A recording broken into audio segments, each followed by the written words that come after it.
सुनी सुनाई बात नहीं, आंखों देखा सच है ये।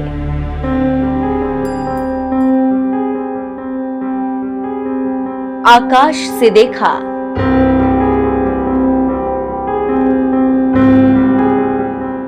जमी से देखा,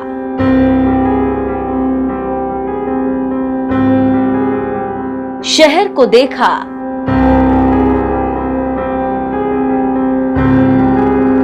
महल को देखा, पर्वत देखा, मंदिर देखा, क्या भानगढ़ में मिली भूतों की रेखा।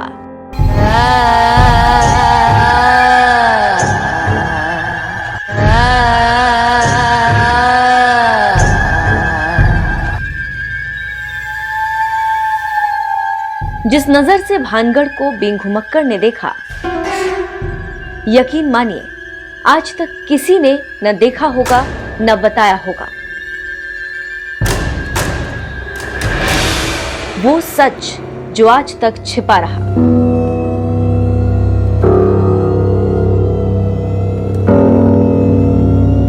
क्या सच में भानगढ़ में भूत वास करते हैं?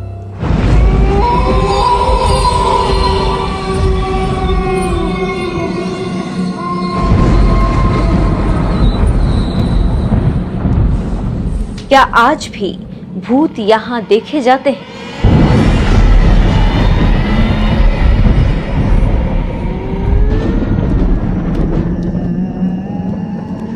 क्या वाकई सूर्यास्त के बाद यहां भूत डेरा डाल देते हैं?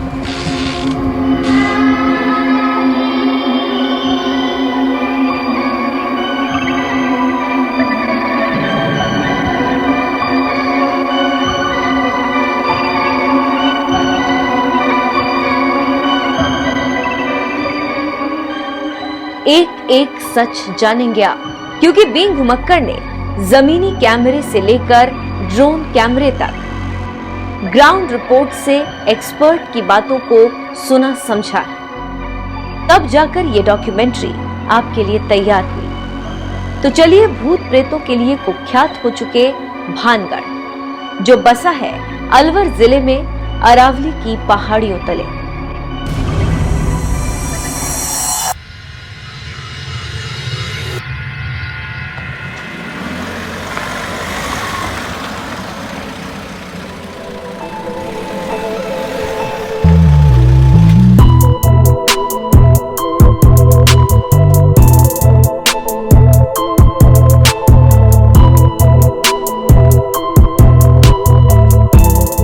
भानगढ़ के भूतिया सच से पर्दा हटाने बींग घुमक्कड़ ने अलवर शहर से करीब 90 किलोमीटर दूर बसे भानगढ़ की यात्रा शुरू की। रास्ता हरियाली से भरपूर मिला, खेत खलिहान, अरावली की पहाड़ियां साथ साथ चलती रही। कहीं पक्का तो कहीं कच्चा रास्ता मिला। वो जो दूर पहाड़ी पर किला दिख रहा है ना, वो अजबगढ़ का किला है। इसका कनेक्शन भी भानगढ़ से जुड़ा हुआ है। अजबगढ़ से 25 किलोमीटर दूर है भानगढ़ का किला। अजबगढ़ के किले पर स्पेशल एपिसोड फिर कभी बनाएंगे। अभी भूतों का सच जानने भानगढ़ की ओर आगे बढ़ते हैं। भानगढ़ और उसके हॉन्टेड होने की कहानियां आपने कई बार सुनी होंगी, लेकिन आज भानगढ़ को लेकर एक ऑथेंटिक घुमक्कड़ी शुरू होने जा रही। बींग घुमक्कड़ की टीम की आज की तफ्तीश का जो निचोड़ निकलेगा, उसका एक नया नजरिया आपके सामने पेश होने वाला है। क्या भानगढ़ में भूत प्रेत हैं या फिर ये सिर्फ एक वहम है, ये बात आज हम जानेंगे। तो आज डरिएगा नहीं या मन में पहले से कोई कल्पना भी मत बैठाइएगा। हमने अभी तक काफ़ी लंबा सफ़र तय कर लिया है। अब यहाँ से बस कुछ ही देर का रास्ता बचा हुआ है भानगढ़ जाने तक का। तो चलिए मेरे साथ ये सफ़र शुरू करते हैं।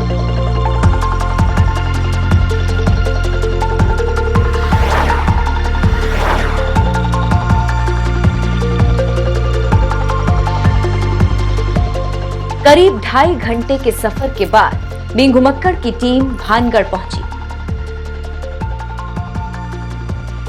यहाँ किले के बाहर बाईं तरफ 2 लेयर में पार्किंग की व्यवस्था है। यहाँ पर भानगढ़ शहर का सबसे बाहरी परकोटा या सुरक्षा दीवार या कहीं प्राचीर बनी है। दरअसल भानगढ़ शहर की सुरक्षा त्रिस्तरीय प्रणाली में रची गई थी, जिसके अंतर्गत कुछ कुछ दूरी पर 3 अलग अलग परकोटों का निर्माण हुआ।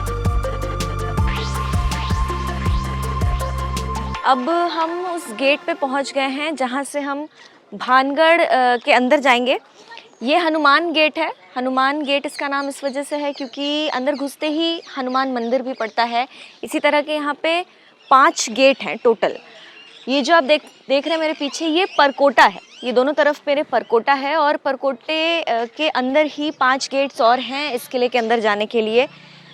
और ठीक मेरे पीछे यहाँ पे ASI का टिकट काउंटर भी है, जहाँ से टिकट लेकर लोग अंदर जाते हैं किला देखने के लिए।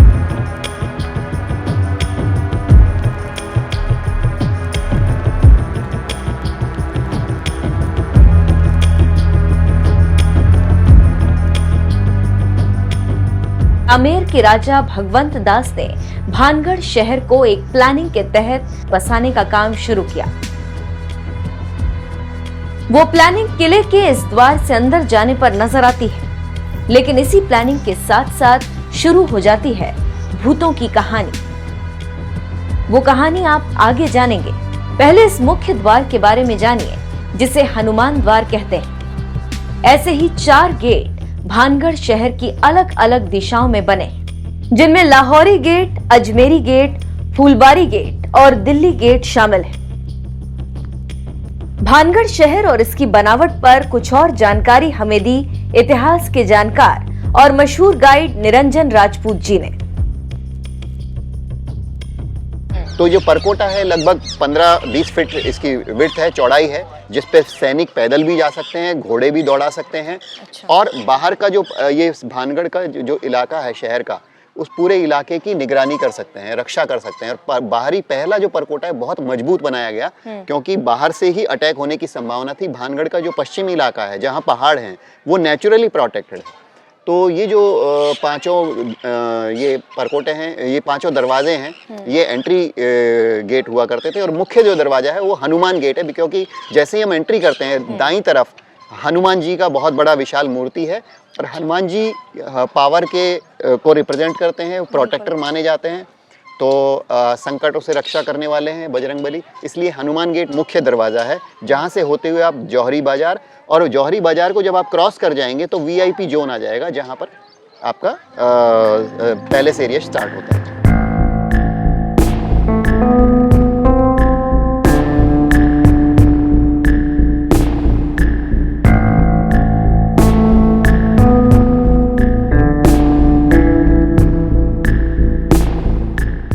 जौहरी बाजार पैलेस एरिया इसी हनुमान द्वार के अंदर जाकर मिलता है। इसी द्वार पर दाहिनी ओर हनुमान जी का एक मंदिर है, जहां मंगलवार के दिन अच्छी खासी भीड़ होती है।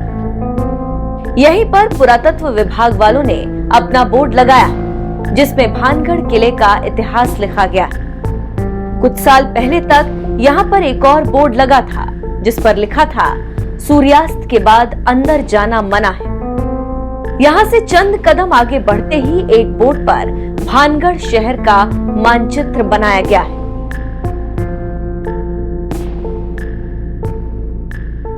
यहाँ पे जो हम बाहर जो परकोटे पे थे, वो ये पूरी जो लाइन है इंग्लिश के U अल्फाबेट की तरह से लेफ्ट से राइट को ये पूरा इस परकोटा है जो इसको कवर करता है। दोनों तरफ यहाँ पहाड़ियाँ हैं। और उसके अंदर से, जैसे मैंने कहा, हनुमान गेट, तो हनुमान गेट से हम अंदर आ चुके हैं और अभी हम राइट नाउ यहाँ पे खड़े हैं। इससे फर्दर अगर आगे प्रोसीड करेंगे तो जो VIP जोन आ जाता है, वो आ जाता है पैलेस एरिया से कुछ पहले। वहाँ से एक बड़ी ये जो यहाँ पर कुआ लिखा है, यहाँ पर एक वॉल बड़ा एक और परकोटा आता है। और फाइनली लास्ट जो रॉयल पैलेस जो दिखा रखे हैं भानगढ़, उस परकोटे के बाहर वहाँ पर भी एक छोटा परकोटा है जो पैलेस एरिया में है।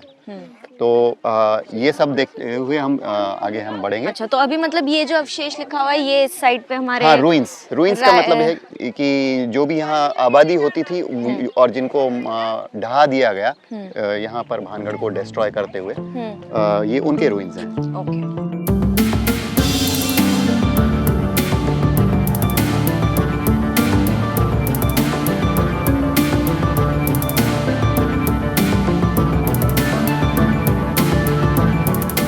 इन खंडहरों के बारे में कभी किसी कहानी में नहीं बताया जाता। जो भी बताता है वो भूतों की बात करता है, भानगढ़ किले की बात करता है। पहली बार आप भानगढ़ के किले ही नहीं, शहर के चप्पे चप्पे को देखिए। मुख्य द्वार से कुछ आगे बढ़ने पर सबसे पहले रिहायशी इलाके का निर्माण है। हालांकि सब अब खंडहर है, लेकिन ये दिखाता है कि पूरा शहर एक प्लानिंग से बनाया गया है। कहीं छोटे घर तो कहीं बड़े घरों के निर्माण है और शहर पर निगरानी रखने के लिए पहाड़ की चोटी पर सिंगिया सेवड़े की छतरी है। सिंगिया सेवड़े की कहानी आप आगे जानेंगे। अभी आगे बढ़िए, क्योंकि आगे 400 साल पहले बना एक व्यवस्थित बाजार दिखाई देगा। हम लोग भानगढ़ का जो मुख्य जौहरी बाजार है, हनुमान गेट से स्टार्ट करते हुए हम उसी पाथवे में आगे बढ़ रहे हैं और यहाँ पर आपको बाजार का एक सही स्वरूप ज़्यादा अच्छे से दिखने लगेगा। हमारे दाएं बाएं अगर आप देखें तो दोनों तरफ दुकानें हैं, 3 खंडी ये दुकानें हैं। इनमें 3 जो ब्लॉक होते हैं, उसका पर्पस ये होता था कि जो व्यापारी होता था, जो ट्रेडर होता था, वो पहले ब्लॉक में अपने कस्टमर को अटेंड करता था। दूसरे ब्लॉक में वो अपने गुड्स जो सेल करता था उनको बेचा करता था, कमोडिटी को। और तीसरा जो ब्लॉक है उसके अंदर वो उनका रेस्टिंग प्लेस होता था और वो जो भी अपनी धन दौलत जो व्यापार से कमाता था उसको रखता था। उसके अलावा अगर आप देखें तो ऊपर काफ़ी सारी शॉप्स के ऊपर सीढ़ियाँ चढ़ती हुई दिख रही हैं, लेकिन उनके ऊपर की मंजिलें ध्वस्त हो गई हैं या तबाह कर दी गई जब भानगढ़ को अटैक किया गया 1720 में आमेर के राजा सवाई जयसिंह ने। तो ऊपर जो सीढ़ियाँ जा रही हैं वहाँ पर होता था एक कमरा जिसमें जो ट्रेडर होता था, बाहर के जो व्यापारी आते थे, उनको उस जमाने में होटल नहीं हुआ करते थे, सराय हुआ करते थे। ये धर्मशालाएं भी बहुत बाद में लगने लगी, तो उनको अपने घर नहीं ले जाया जा सकता था क्योंकि वो अपरिचित लोग होते थे। तो ट्रेडर को रुकने के लिए भी वहाँ पर एक शेल्टर हुआ करता था, जो सिर्फ सीढ़ियाँ हमें यहाँ दिखाई दे रही हैं।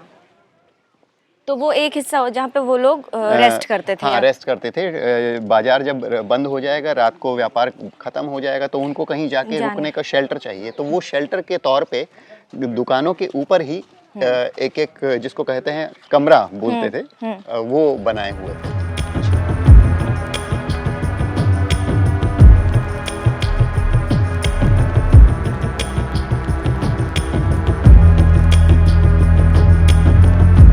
प्लांट सिटी की बात इन दुकानों के निर्माण को देखकर भी समझा जा सकता है। हर दुकान पत्थर और चूना मिट्टी से बनी, हर दुकान की बनावट एक जैसी है, हर दुकान की छत तक ऊंचाई लगभग एक जैसी है। दुकान में ऊपर जाने के लिए सीढ़ियों का निर्माण हुआ है। जौहरी बाजार में किले की तरफ बढ़ते हिस्से में कुछ बड़ी दुकानों के स्ट्रक्चर भी मिलते हैं और इसके बाद आता है परकोटे की दूसरी श्रृंखला या किले की दूसरी सुरक्षा दीवार। इस परकोटे के एक हिस्से में बरसों पुराना बरगद का पेड़ जमा है। ये दरख्त बताता है इस किले की प्राचीर कितनी मजबूत रही है। इस जगह से ये साबित होता है कि वास्तव में कितना पुराना शहर है। 1556 ईस्वी सन में जब इसका फाउंडेशन स्टोन रखा गया था भगवंत दास के द्वारा, और माधो सिंह जो उनके बेटे थे उन्होंने 1583 तक इसका निर्माण करवाया, तो किले की भानगढ़ शहर की रक्षा के लिए परकोटे बनवाए गए थे। तो ये दूसरा जो परकोटा देख रहे हैं, इस परकोटे की खास बात ये आप देखेंगे ऊपर जो बड़ का जो पेड़ है बरगद का, उसकी जो रूट्स हैं, एरियल रूट्स, उन्होंने इस परकोटे को घेर लिया है। तो ये जो घेरने का काम है, ये कोई साल 2 साल का काम नहीं है, ये इसमें सैकड़ों साल लगे होंगे। और यहाँ पर जो आप परकोटे के पास में जो आप ये जड़ें जो देख रहे हैं, जिन्होंने बरगद की जड़ों ने इसको घेर लिया है, वो ये साबित करता है कि ये कितना पुराना जगह है।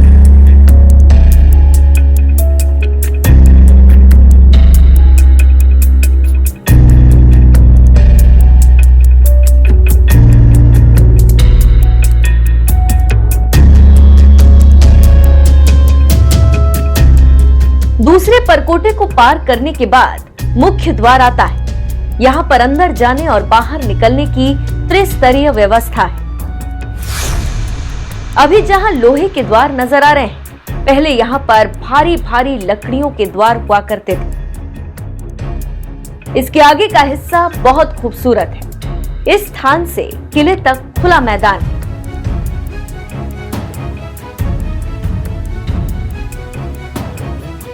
यहां से भानगढ़ के स्पष्ट रूप से दीदार होते हैं। किले पर चढ़े दर्जनों लोग दिखते हैं। ऐसा प्रतीत होता है कि ये लोग किसी खजाने की खोज में जुटे हैं। यहां से देखने पर यकीन नहीं होता कि भानगढ़ का किला भूतिया हो सकता है। पूरे भानगढ़ शहर में 7 से 8 बड़े मंदिर हैं, जो ऊंचाई से देखने पर स्पष्ट नजर आते हैं। इनमें हनुमान मंदिर जो गेट पर बना है, गोपीनाथ मंदिर, सोमेश्वर मंदिर, केशव राय मंदिर, मंगला देवी मंदिर, गणेश मंदिर, भैरव मंदिर और नवीन मंदिर शामिल है।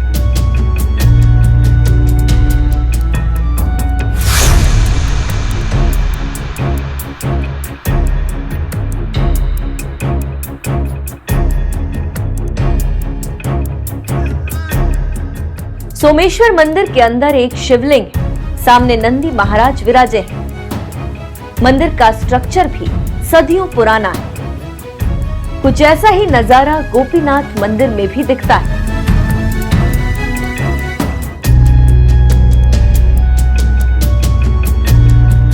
बनावट पुरानी है, लेकिन इसके अंदर कोई मूर्ति नहीं है। मंदिर का निर्माण पीले राजस्थानी पत्थरों से नागर शैली में हुआ है।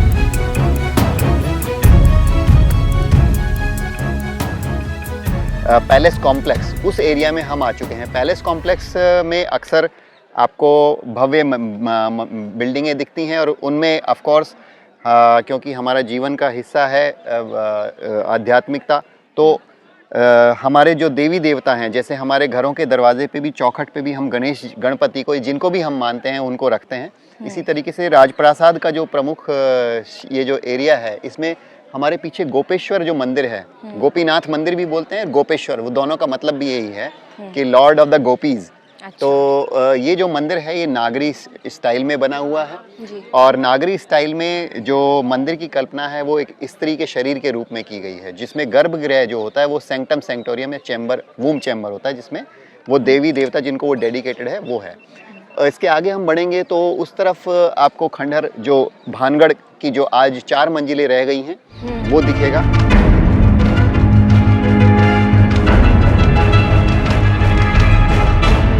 इस परिसर के अंदर वट का एक पेड़, साथ ही एक समाधि स्थल भी है, जो बालूनाथ योगी या बाबा बालकनाथ की बताई जाती। जी हाँ, भानगढ़ के भूतिया होने के पीछे की एक कहानी उन्हीं सिद्ध साधु से जोड़ी जाती रही है। भानगढ़ किले के भूतिया होने के पीछे 2 कहानियां प्रचलित हैं, 2 कहानियां सुनी सुनाई जाती। उनमें से एक कहानी है एक तपस्वी बाबा की, जिनका नाम था बालूनाथ योगी। यही वो स्थान है जहां पर वो बाबा तपस्या किया करते थे। कहा जाता है कि जब माधो सिंह को यहाँ पर महल बनवाना था, उससे पहले उन्होंने बाबा से आज्ञा ली कि क्या वो यहाँ पर किला बनवा सकते हैं, क्या वो यहाँ पर शहर बनवा सकते हैं। तब बाबा ने बोला कि उन्हें कोई परेशानी नहीं है।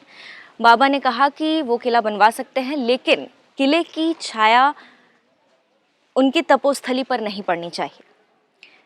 माधो सिंह तो मान गए, लेकिन उनके आगे की पीढ़ियों ने किले की मंजिलें और ऊंची की, जिससे एक दिन महल की छाया तपोस्थली पर पड़ी और उस दिन से ही भानगढ़ की तबाही शुरू हो गई।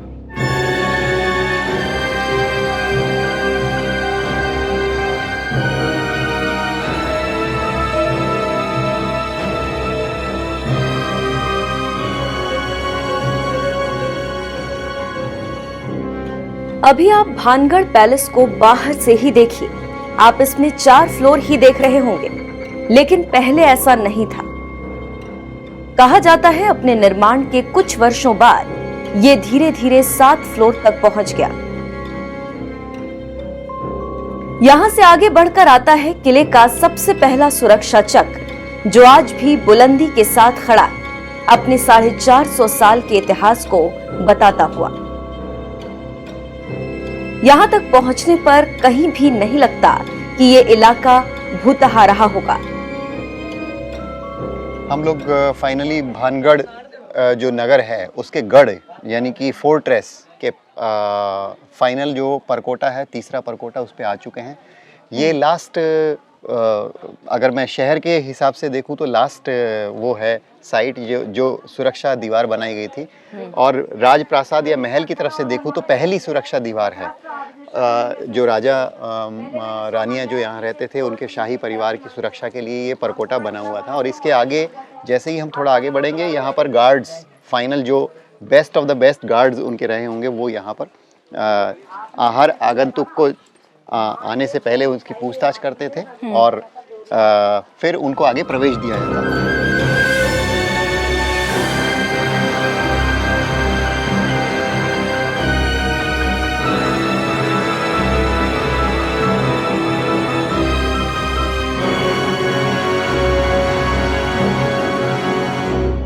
इसके आगे भानगढ़ फोर्ट की 4 दीवारी है, जहां ऊपर चढ़ने के लिए पथरीला रास्ता है। साथ ही बाईं तरफ नीचे भैरव मंदिर है, जहां अमावस्या के दिन तंत्र साधना की जाती है। यहाँ पर आपको केवड़े के पेड़ दिखाई देंगे। खैर, हम यहाँ न उलझकर ऊपर चलते हैं किले की तरफ, जहां अप्रैल से जुलाई तक के 4 महीनों को छोड़कर वर्ष भर टूरिस्ट की भरमार रहती है। हर कोई भूतहा किस्से कहानियों को सुनकर भानगढ़ फोर्ट चलाता है।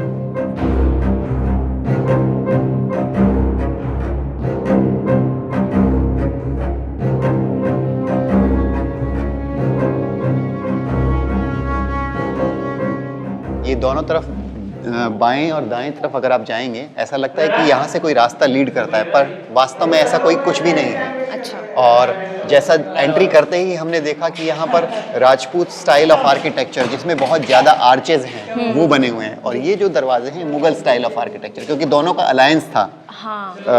अकबर के ज़माने में वो नवरत्न थे, भगवंत दास, और वो खुद हिंदुइज्म को फॉलो करते थे, इसलिए जो राजपूती स्टाइल ऑफ आर्किटेक्चर है वो रिफ्लेक्ट होता है। उसके अलावा जब यहाँ पर देखेंगे तो यहाँ पर पूरा रबल्स ऑफ स्ट्रक्चर्स है, जो एक ज़माने में जैसा कहा जाता है कि भानगढ़ 7 मंजिला महल था, सतखंडा महल था। तो यहाँ ये जो देख रहे हैं आप, इतनी मोटी मोटी शिलाएं हैं, इनका अपने आप टूट जाना पॉसिबल नहीं है जब तक इनको डेलिबरेटली ना तोड़ा गया हो। तो जब इस पे आक्रमण किया गया तो ये सारे जो शिलाखंड हैं, ना केवल यहाँ बल्कि ऊपर की मंजिलों में भी आपको ये सारे शिलाखंड दिखेंगे कि कैसे भानगढ़ को तबाह किया गया। तो ये उस सब का प्रमाण है यहाँ पर।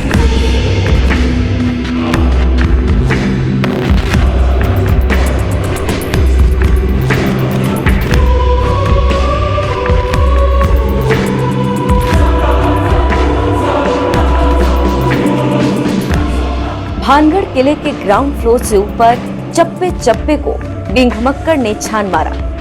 कहीं कोई भूतिया अनुभव नहीं हुआ, सिवाय 2 बातों के।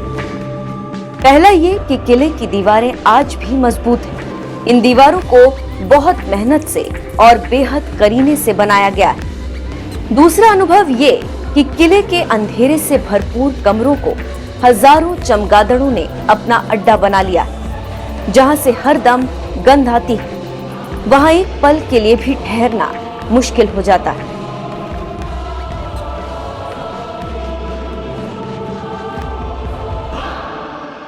अंदर के जो चैम्बर्स हैं, थोड़ा सा अंधेरा है, थोड़ा सा यहाँ पे थोड़ी स्मेल भी आ रही है, क्योंकि शायद माउस टेल बैट्स यहाँ पर हाँ, यहाँ पे चमगादड़ों का वो हो गया, अड्डा हो गया। और यहाँ पर ये देखेंगे, ये जो आर्चेज हैं ये प्रॉपर मुगल आर्चेज बने हुए हैं। हाँ। और मैंने बात किया था आर्किटेक्चर का, तो हिंदू ब्रैकेट्स मैं एक बता रहा था। हिंदू जो ये जो ब्रैकेट हैं, जो उल्टे नारियल जैसा जो दिखता है ना, ये हिंदू ब्रैकेट हैं, आर्किटेक्चरल स्टाइल का पार्ट है। तो ये दो कल्चर्स, इस्लामिक और सनातनी कहना चाहिए, दोनों कल्चर का यहाँ पर रिफ्लेक्शन है, ये मिक्स है जब हम बात करते हैं भानगढ़ के आर्किटेक्चर की। और एक ये जो मैं देख रही हूँ यहाँ पे, ये जो दरवाजे या विंडो जो भी हम कहें जी, इस पे ये ऐसा जो भी जाली लगी हुई है, ये क्या उस टाइम की है या अभी नए में लगा है? बिकॉज यहाँ से आगे नीचे गिरने का खतरा है। अच्छा। और बहुत विजिटर, आज भानगढ़ बहुत पॉपुलर हो चुका है, तो बहुत विजिटर्स यहाँ आते हैं, तो उसके प्रोटेक्शन के लिए, उसके अलावा जो पिजन्स जो है वो एक न्यूसेंस हैं किसी भी ऐसे हेरिटेज साइट के लिए, उसको रोकने के लिए यहाँ पर ये जालियाँ लगी हुई हैं। ओके, अब हम यहाँ से 3rd फ्लोर पे जाएंगे। यस, 3rd फ्लोर पे हम आगे जाएंगे।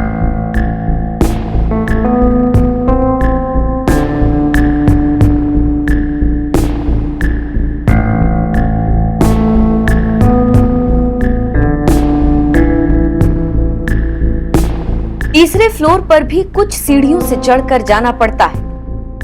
यहाँ देखकर समझ आता है कि किले के अंदर काफी विध्वंस हुआ है। यहाँ दीवारों पर अभी भी कुछ नक्काशीदार चीजें दिखाई देती हैं। पता लगता है कि ये निशानियां राजा महाराजाओं से जुड़ी हैं। दीवार पर किए एक ऐसे ही चित्रण को इतिहास के जानकार निरंजन राजपूत ने बींग घुमक्कड़ को समझाया। ये जो यूनिक चीज है, वो यूनिक चीज ये है कि आप यहाँ देख रहे हैं, ये 17वीं शताब्दी की पेंटिंग है। फ्रेस्को, फ्रेस्को होता क्या है, उसके लिए वर्ड है स्ट्यूको सूको, हिंदी में बोलते हैं आला गीला। आला मतलब थोड़ा सा वेट, और गीला मतलब थोड़ा सा ज्यादा। तो जब प्लास्टर सूखा, थोड़ा आधा सूखा और आधा गीला होता है, उसी वक्त कलर्स कर दिए जाते हैं। तो यहाँ पर आप एक बहुत बेहतरीन चीज देखेंगे कि यहाँ पर एक घोड़ा जो है वो चौगान यानी कि पोलो के ग्राउंड में वायलेंट हो गया है बहुत ज्यादा, वो कंट्रोल नहीं हो रहा है। तो उसको कंट्रोल करने के लिए एक एलिफेंट यहाँ पर बना हुआ है। उसको इवन एलिफेंट ने भी अपनी पूरी ताकत लगा दी है। तो एलिफेंट को भी कंट्रोल करने के लिए अंकुश, गोड जिसको बोलते हैं, वो लगाया हुआ है सोल्जर ने। उसके अलावा यहाँ पर आप देखेंगे, मुझे थोड़ा झाड़ियों को हटा देना पड़ेगा तभी आपको थोड़ा समझ आएगा, क्योंकि यहाँ पर आप ये देखें कि एक जो सोल्जर है, ये या खिलाड़ी मुझे कहना चाहिए, स्पोर्ट्स पर्सन, वो यहाँ पर घोड़े पे, यहाँ पर उसकी एक स्टिक यहाँ पे है, दूसरा ये जो सोल्जर है उसकी स्टिक यहाँ नीचे जा रही है। दोनों के बीच में यहाँ बॉल हुआ करता है, जो अब काई की वजह से फेड हो गया है। तो ये दोनों घोड़े के ऊपर पोलो खेल रहे हैं, और इसका ये जो घोड़ा ज्यादा उग्र हो, उसके अलावा एक उनका असिस्टेंट भी है जिसके हाथ में स्टिक्स हैं चौगान खेलने के लिए पोलो को। और ये जो है, ये घोड़ा ज्यादा उग्र हो रखा है, इसका मुंह खुला हुआ है, इसकी टेल रेज्ड है, और इस टेल को पकड़ा हुआ है हाथी ने। तो ये जो चौगान, अकबर के जमाने में जो चौगान, इवन जयपुर में चौगान स्टेडियम है, तो चौगान खेलते हुए ये उस जमाने का 17वीं शताब्दी का ये पेंटिंग है। तो ये एक यूनिक चीज है इस राजप्रासाद में।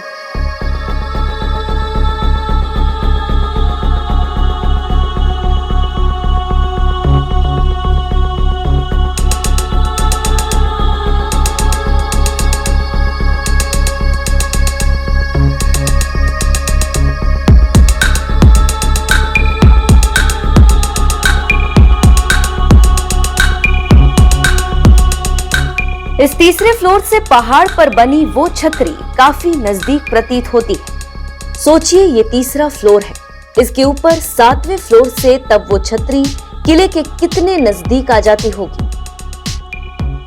ये बात इस वक्त हम आपको इसलिए बता रहे हैं क्योंकि भानगढ़ के भूतिया बनने के पीछे इस छतरी ने भी मुख्य भूमिका निभाई।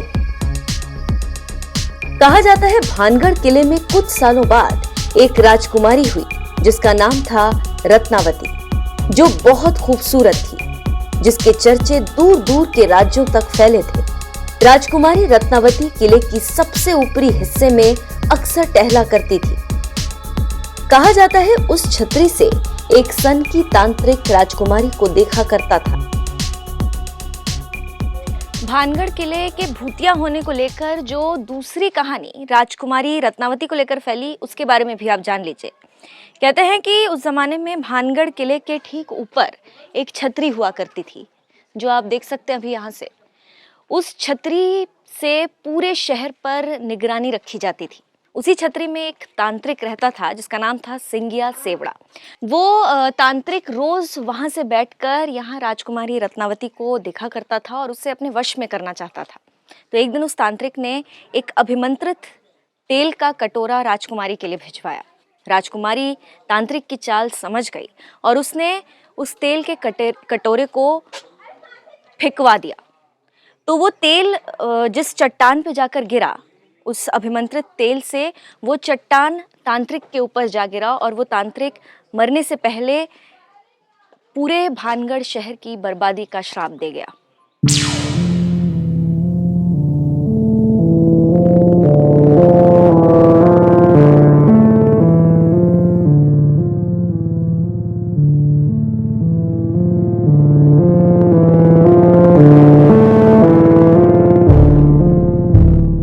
ये छतरी सुरक्षा की दृष्टि से बनाई गई थी, लेकिन इस छतरी में तांत्रिक कैसे रहने लगा, ये बात कोई नहीं जानता।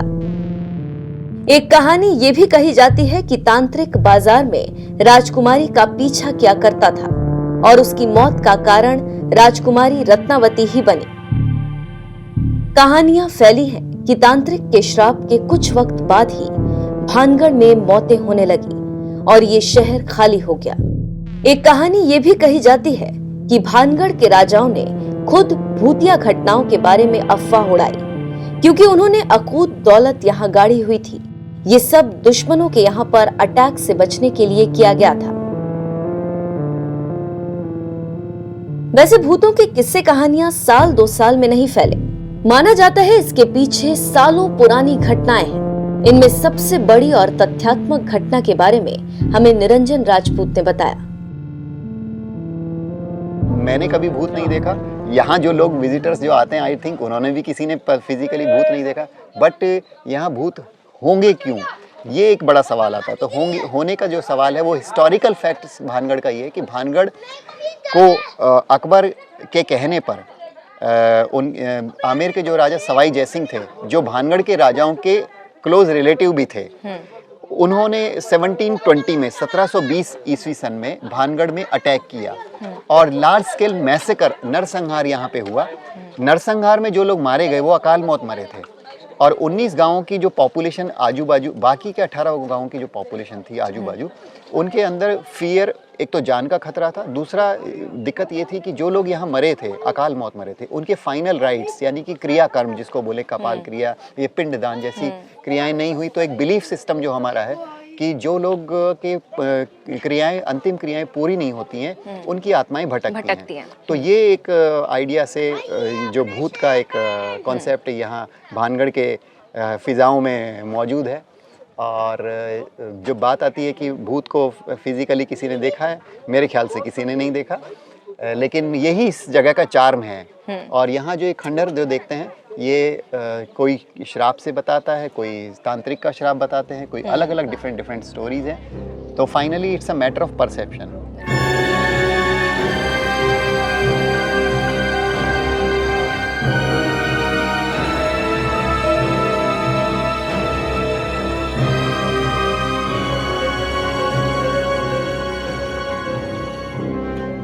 मौजूदा वक्त में भूतों के अंधविश्वास की एक बड़ी वजह पुरातत्व विभाग रहा है। साथ ही देश के बड़े बड़े टीवी चैनल्स ने भी भानगढ़ के बारे में गलत रिपोर्टिंग की, जिनसे भूतिया बातों को लगातार बल मिलता रहा। पैरानॉर्मल सोसाइटी ने भी यहाँ डिवाइस लगाकर चेक किया, लेकिन कोई निष्कर्ष नहीं निकला। पुरातत्व विभाग ने कुछ साल पहले जो बोर्ड यहाँ लगाया था कि सूर्यास्त के बाद और सूर्योदय से पहले यहाँ रुकना मना है, उससे भी भूतिया घटनाओं की खबरें फैली। किले से जुड़े लोगों को भी पता है, ऐसी घटनाओं का जिक्र करके ही हर साल यहाँ हजारों लाखों लोग आते हैं। जबकि भूत प्रेतों की घटनाओं से दूर इतिहासकारों की माने तो निर्माण के करीब 250 साल तक भानगढ़ आबाद रहा। इन सालों में उसने कई भयानक युद्ध देखे। कहा जाता है इसके अंदर एक वक्त में 10,000 लोग रहा करते थे। माधव सिंह के बाद उनके पुत्र छत्र सिंह भानगढ़ के राजा बने। छत्र सिंह के बेटे अजब सिंह ने भानगढ़ से 25 किलोमीटर दूर अजबगढ़ का किला बनाया, जो बिन घुमक्कड़ को रास्ते में मिला। औरंगजेब के शासनकाल में इन दोनों ही राज्यों में कई बदलाव हुए। मुगलों के दबाव में आकर इसी वंश के राजा हरि सिंह के 2 बेटों ने 18वीं शताब्दी में इस्लाम अपना लिया, जिन्हें बाद में मोहम्मद कुलीस और मोहम्मद दलीस के नाम से पहचाना गया। एक अजबगढ़ का दूसरा भानगढ़ का राजा बना। धर्म परिवर्तन के इस कृत्य से जयपुर घराना नाराज हुआ और आमेर के महाराजा सवाई जयसिंह ने भानगढ़ पर आक्रमण कर दोनों बेटों को मार डाला और भानगढ़ को तहस नहस कर दिया। धीरे धीरे यहाँ जनसंख्या कम होने लगी और बाहर के हिस्सों में शिफ्ट हो गई। माना जाता है 1783 में यहाँ भयंकर अकाल पड़ा, जिसके चलते बचे कुछ लोगों ने भानगढ़ को छोड़ दिया। तब से धीरे धीरे भानगढ़ भूतिया होता चला गया।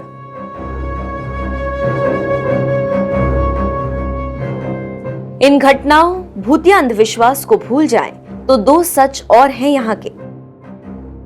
पहला ये कि महल के चौथे फ्लोर पर जाकर भानगढ़ का अद्भुत नजारा कैमरे में कैद होता है।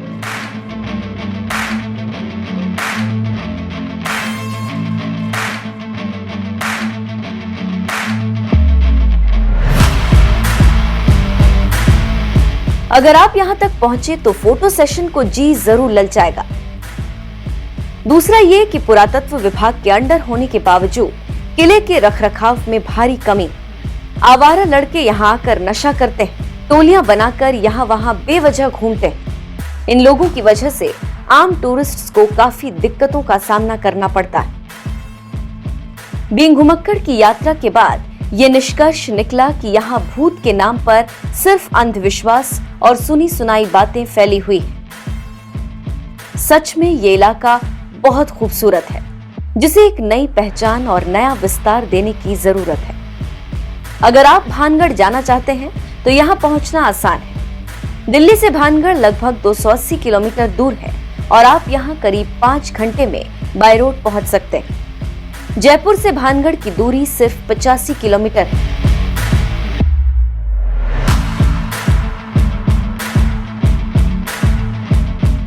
आज का ये एपिसोड आपको कैसा लगा, कमेंट बॉक्स में बताना मत भूलिएगा।